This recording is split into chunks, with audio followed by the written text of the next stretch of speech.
Awesome. Hey, y'all.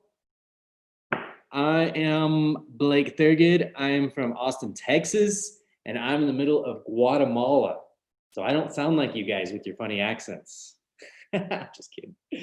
I'll tell you what, guys, what we're doing right now is we're going international. This is so cool what's happening with this summit. Startup Scaleup Summit is, we're grateful to be here in the middle of Guatemala speaking to you guys today.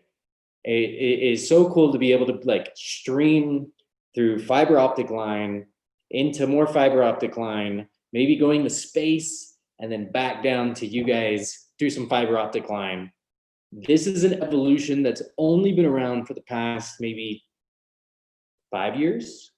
This is something that has been so cool. We've had Skype, we've had video calls for a few years now, but the fact that we have fiber optic and high-speed internet has been able to revolutionize the entire world of video. That's really what I want to talk about today. Let's take a look. Oh.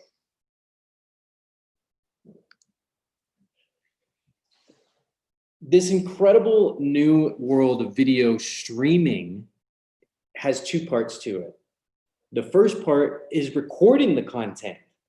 Where do you get the source material from? Where do you get the value? What kind of value are you trying to present? And where's that value going to? The second part, where is that value going to?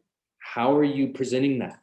What are you trying to sell with that? So what platforms are you putting that on? Are you putting it on YouTube? Are you streaming it on Zoom? How are you presenting that? Can we show this? So I'm going to show you guys something interesting, something that I just did. Necesito compartir la pantalla. Something that we just did was like, literally like 30 minutes ago, I was like, let's film a video real quick. Let's edit it and let's make it some cool content. So we're going to stream this real quick. I'm going to show you guys what we can do virtually. Can you see this? So this is what we've got, Thurgood Media. We got audio.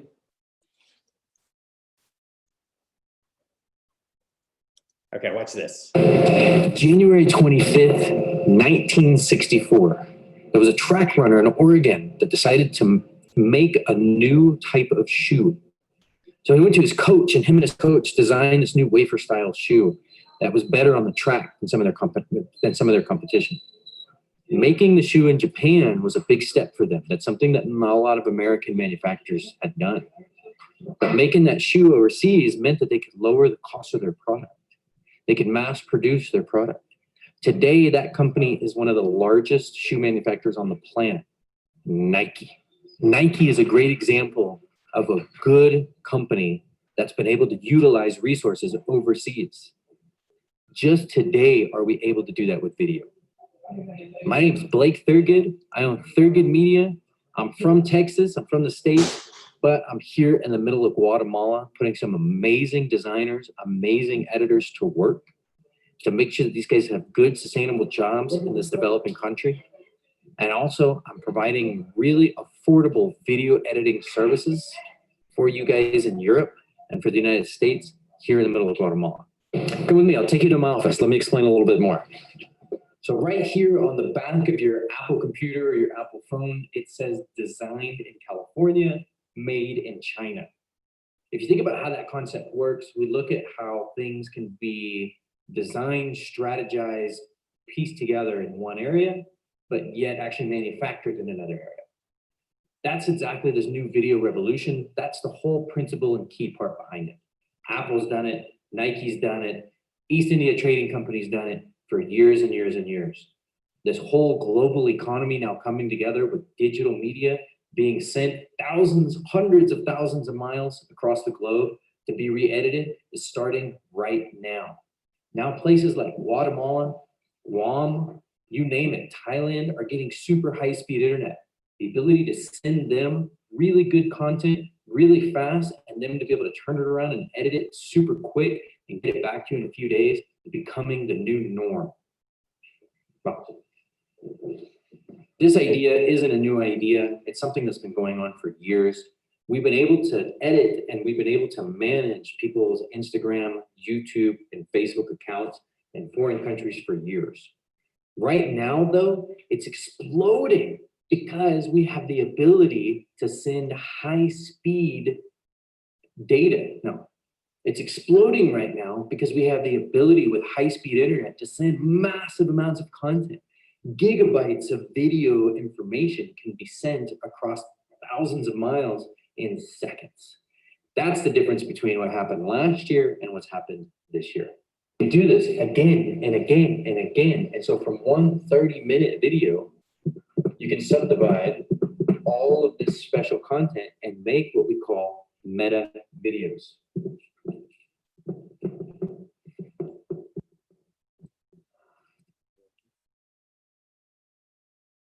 Okay, so check this out.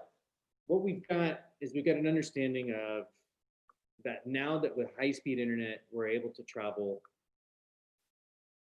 all across the world and utilize different resources that we've never been able to utilize before. Something as simple as designing a computer back in 1960s, 1970s for Apple was something that they knew how to do, but manufacturing was very difficult for them. Manufacturing took a lot of labor. It took a lot of logistics. It took a lot of shipping, of importing products, different pieces, putting them all together in a package, and then boxing them up and shipping them out. So they decided to outsource that. Apple's done it, Nike's done it, you name it, big brands in the world that you guys know of have all been doing this for years. Now with this digital video revolution hitting hard, more content is being created left and right than ever before in the history of time.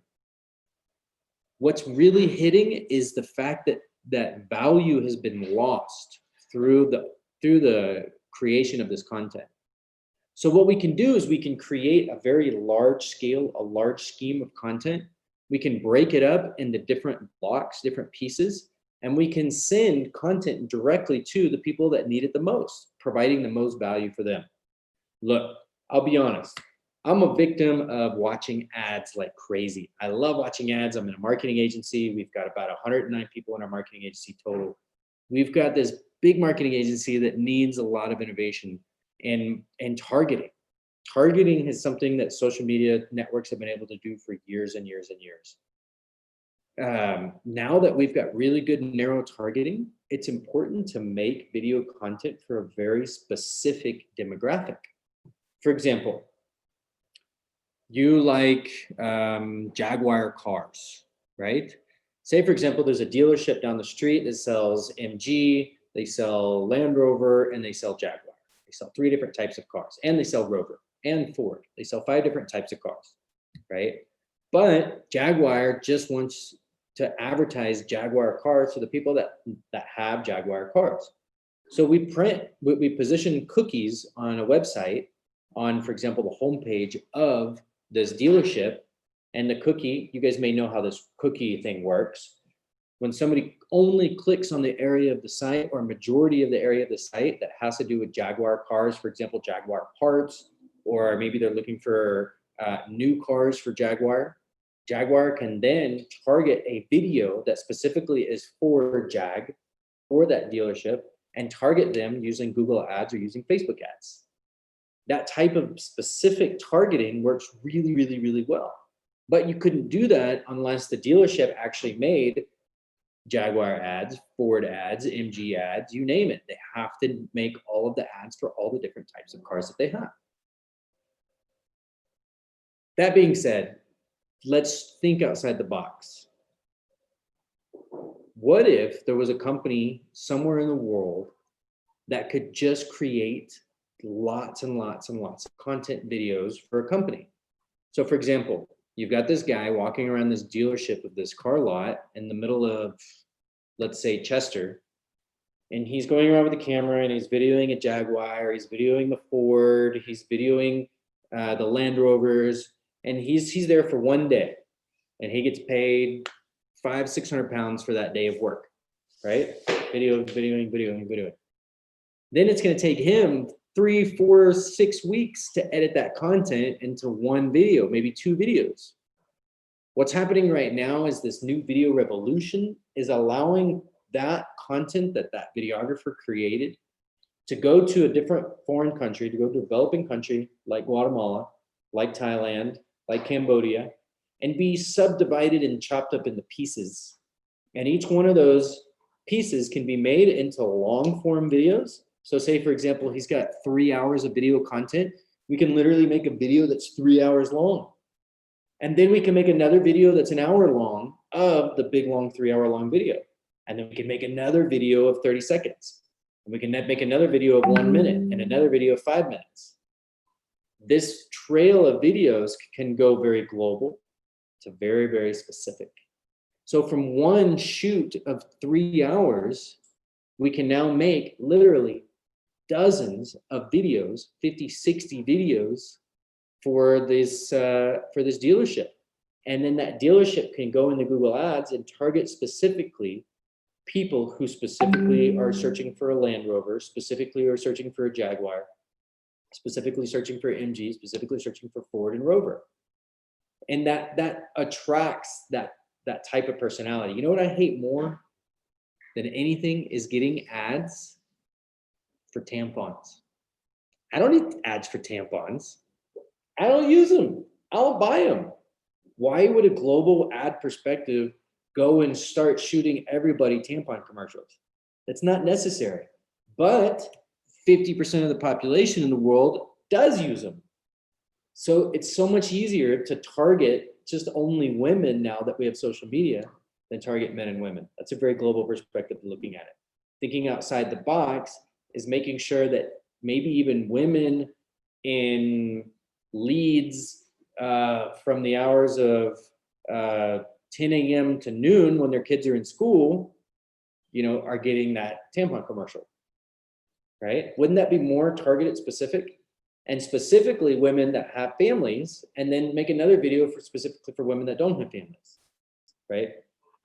I don't know if this is making sense in a full, complete package, but that's what we do is we take big, large videos. This global video revolution right now is taking big, large videos that are 2-3 hours of recording, and they subsection it into each individual little small section videos, kicking out lots of content. So let me back up a little bit. The way that we do it here is we receive large sums of content from big companies. We come up with a marketing plan. We develop who's getting what video and who's being targeted, what type of content. We write the copy for it, and then we kick it out. It's becoming very affordable. What used to cost $3,000 for one video is now costing $3,000 for 30 videos. Very simple, very easy. We've got this outsourced type of business model where the people who are coming up with a strategy and design and are getting paid the big bucks are staying in Europe. And then the people who are just doing all the grunt work and kicking out all the content and editing are now overseas, right? So that's what we're talking about here. That's what the video revolution is, the video content revolution, right? Your 13-year-old niece can make a better video than I could. They could record anything you want, and then we'll come in and the company like ours can edit it. So that's all I got right now. If you guys have any questions, feel free to ask some questions in the comments. There's a lot going on in this video revolution. Take a look at YouTube. Take a look at how one company is mass producing video content. Really get an understanding of how that may work for your company. Your company may be able to come up with 2 pieces of content and may be able to come up with 100 pieces of content with one source video. All right. So as I got 10 minutes left, do I have 10 minutes for questions or have 10 minutes more to talk?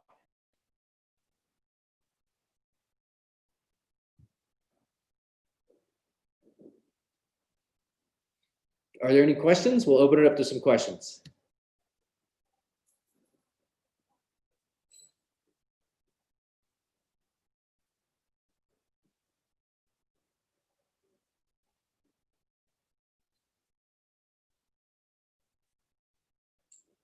No? No questions?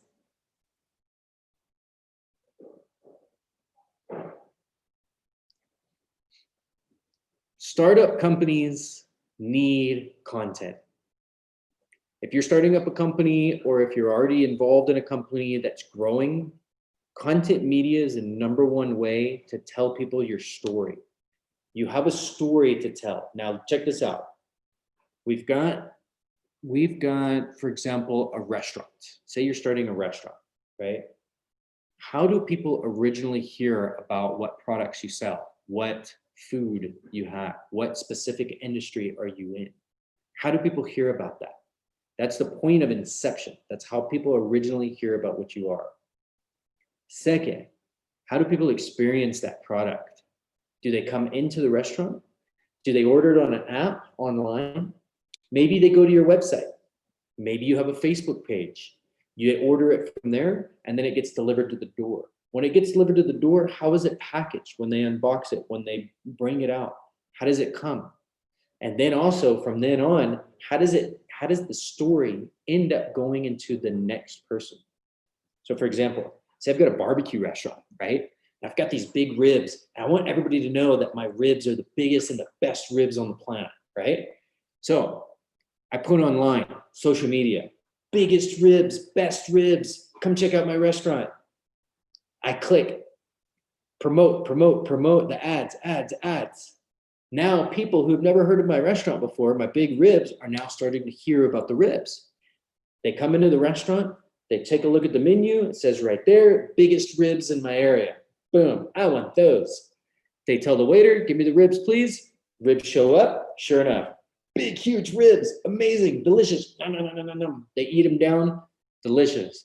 And then they leave.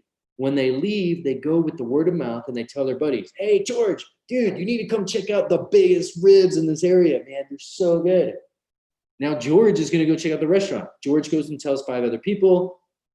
You go and tell 5 other people about your experience with the ribs. That's how content grows. But imagine, where did all that come from? Originally from the source material, from the inception of the concept. How do people know that you have the best ribs? How do people know that you have the biggest ribs?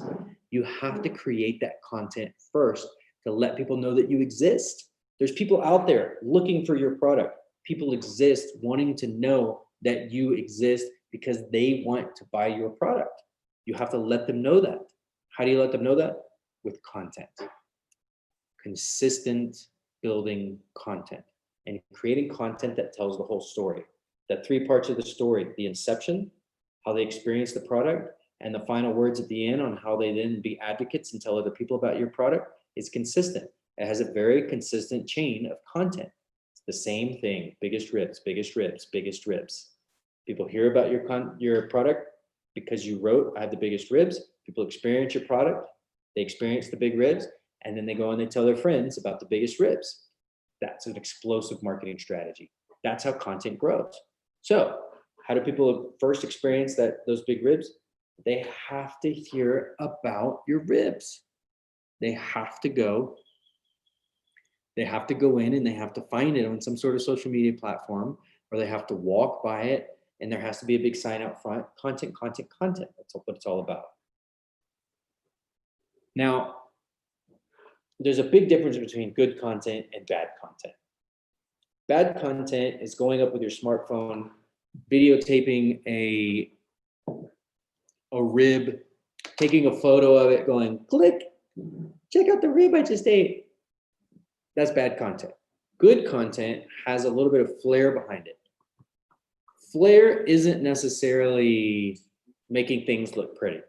Flair is something that attracts a very specific target to it. So for example, if you've got this brawly dude that loves to have a bobby on the weekends, you may want to attract something that has a grill behind it if you're selling ribs. Put a big grill, put a big fire in the background. That guy is now attracted to that flair, right?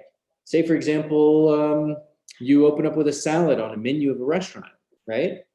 You may want to have something green in the background. Maybe that you've got a garden in the background, and that attracts that type of person that goes after your salad, right? That specific flair needs to be targeted very, very specific to that client that you're trying to get. And then in the social media targeting, you can target those people specifically by their interest and their likes. So making this different content for different people is very important. That's what's happening in video right now. It used to only be in photos. Now it's in video. Now we can do a video of a guy on a grill. Another big barbecue this weekend. You can really target those kind of people who want to have big barbecues on the weekend by putting that content as a big barbecue. Make sense? Hopefully this makes sense. I know that there's a lot out there on video marketing, on video media. The most important thing to understand is it's changing so fast. The fastest part about it changing is the quantity of content that you're creating. It doesn't necessarily need to be high quality, but it needs to be massive quantities. You need to be posting 30 videos a month, easy, at least minimum. Just for this conference, we were the marketing agency that did the marketing content for this conference. All the videos that you saw about the marketing, about the targeting for this conference, we made 50, maybe even 60 videos just for this conference that were very targeted for specific demographics of what kind of industry you're doing, what kind of startup business you're creating, and what kind of, what area you live in. So we even targeted by area and made the video unique to that area. But I think that's really important to understand that the amount of content, the quantity of content right now is more important than the quality of content. You can always make another video. You can always boost it again. You can always post it again in another campaign. But not creating content is the worst problem that you can have. So guys, create that video content. Start today. Create massive amounts of it. Companies like Guatemala can edit it for you really affordably. The packages are really cheap. They're really easy and they're very accessible. You can even share your Google Photos, which is full of videos of stuff that you're creating. Share it with a media agency like ours. They'll start editing it for you and they'll just ship it back, beautiful, edited, formatted for any social media content you need. If there's any questions, I'll go ahead and take questions for the next couple of minutes.